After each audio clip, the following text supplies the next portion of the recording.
What's up everyone, it's Ojh and we're back at it again, and in this video we're going to talk about the new mini that's coming in Season 5, which begins on the 17th of April, and a couple of other little features that we've been made aware of already, including emotes, some season modifier stuff, and all the rest of it, which we'll get to at the end. But quickly, if you are looking at keeping up to date with Warcraft Rumble, any of the news, updates, tips, strategy guides, anything like that, and you're not subscribed, then please do consider getting yourself subscribed for more content like this. However, on this video, we are going to look at the new mini, which is the Faerie Dragon. So, the Faerie Dragon is going to come from the Cenarian family, which is a new family in the game. We don't know any more detail about that at the moment. We don't know if there's going to be leaders that are coming. We don't know if this is linked to Moonglade, which I'll touch on a little bit later. We don't really know anything about that brand new family or faction, whatever you want to call it, in the game, and the Faerie Dragon is the first mini coming out of that family.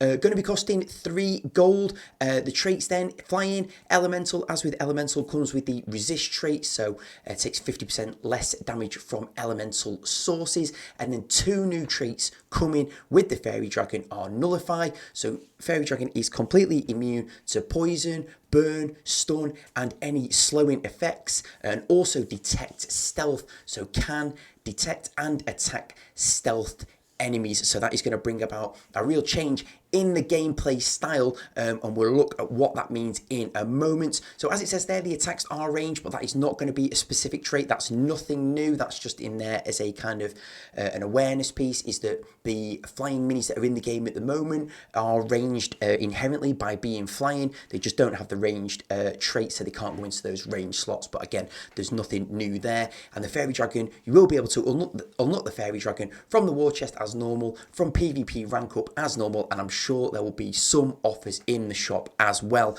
for you to get your hands on the new mini from the 17th of April onwards. So a little bit more information then. So the Faerie Dragon's attack is a spit, which is a ranged single target. The Faerie Dragon is, as it says there, flying trickster, can see through stealth, and it says can shake off poison, burning slows. Doesn't necessarily shake them off, never gets them in the first place, just completely immune to that. So the Faerie Dragon then being fragile, packs a punch, designed to counter stealthy ground units.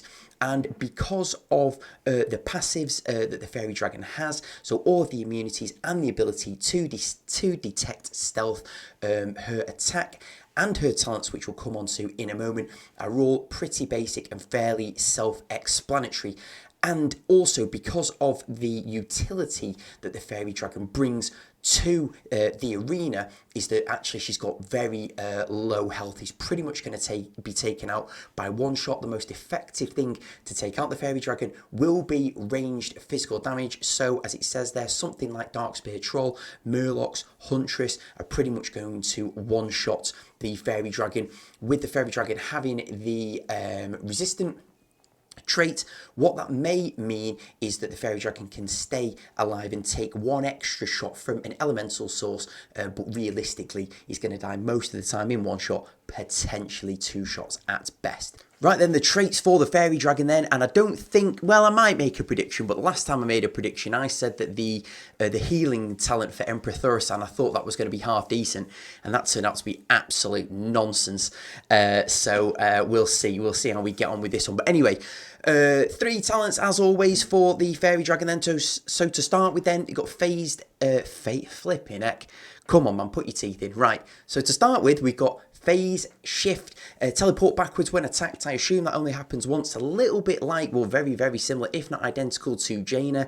As I explained earlier, Faerie Dragon in most cases is going to get 1 shot anyway, so how useful that's going to be in the grand scheme of things, I'm really, really not too sure.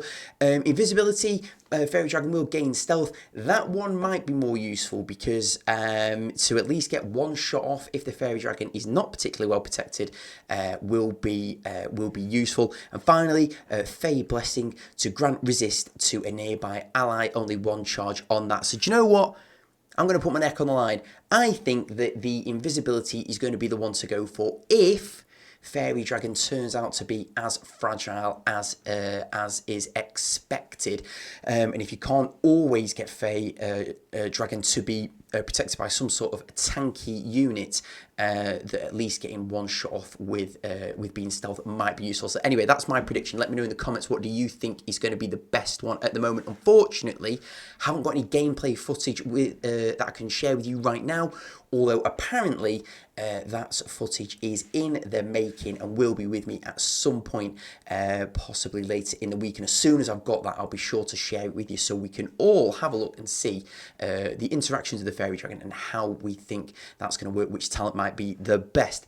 So additional info then that I know at the moment is that PvP modifiers will now be rotating on a 1 week basis. That's modifiers and enchants and tower, so anything. So as it says there, single modifier is going to last 3 weeks now instead of 6, but something, one of the three, will swap every single week. That's going to help keep the meta fresh and keep the game interesting and give minis their time to shine. And I've put a point there about sappers. This is a conversation point. Let me know what you think. I was really disappointed, I suppose, or I think it was the wrong change when Sapper's siege damage was taken off them, or not the siege damage, sorry, when Sappers were stopped from doing the double damage with the first strike modifier, because I know that there was the meta that developed at that point where everyone was running Sappers either with a cheat death or a smoke bomb or something like that, and games were being over fairly quickly. But for me, those short-term metas keep the game evolving. Sappers don't have any time in the spotlight as far as I'm concerned, be that on PvP or PvE. So for me, for Sappers to be relevant for a short space of time, I quite liked it. I know that people might have said it was a bit boring and a bit predictable, but you could either be like a Sapper player or someone who was going to have a Sapper counter. And I think that the actual change that needed to happen is this one here. They needed to just change the modifier so that it rotated quickly, so people weren't stuck, I suppose, or people weren't facing that Sapper meta for an entire 6 weeks. So I think that the change that they've done right now to make the rotation faster is the one to do. And let's start a petition right now. I think Sappers need to get their first strike damage back, because they're the only card in the game, apart from spells, but they're, and when I say card, I mean mini, they're the only mini in the game that, as far as I can remember, they're the only mini that is now has a different first strike interaction than any other mini in the game, and I just don't think that that's right. So let's bring back Sappers. Anyway, so apparently there's apparently there is more season 5 info which is going to be released later this week, hopefully. So that may well be in time with you for the weekend or the start of next week, to tell you about some more of the features that are coming. That's not going to involve Moonglade in the content creator program, we've been told. Moonglade is not going to be part of Season 5. Raids are not going to be part of Season 5. I know that's going to be disappointing for a lot of people to hear. That was disappointing for us to hear. Fear not.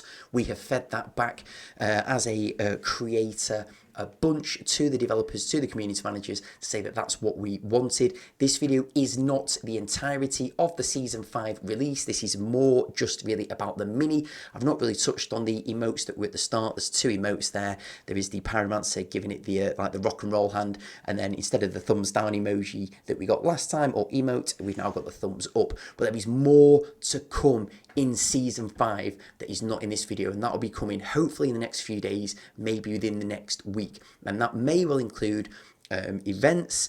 Dark Moon Fair has been hinted at. In fact, just before this, just as I'm recording this video it's been recorded on Tuesday. It won't actually go live until the official release on the Wednesday. However, there has just been a tweet from the official Warcraft Rumble account that's hinted at the Dark Moon Fair, so we know that that's coming at some point, and other bits and pieces. So this video is not the entirety of the Season 5 offering. This is just talking about the mini, so more to come. So I think there's some exciting times ahead, but we are going to have to wait that little bit longer. It's frustrating. Look, it's frustrating for me as well. I get it.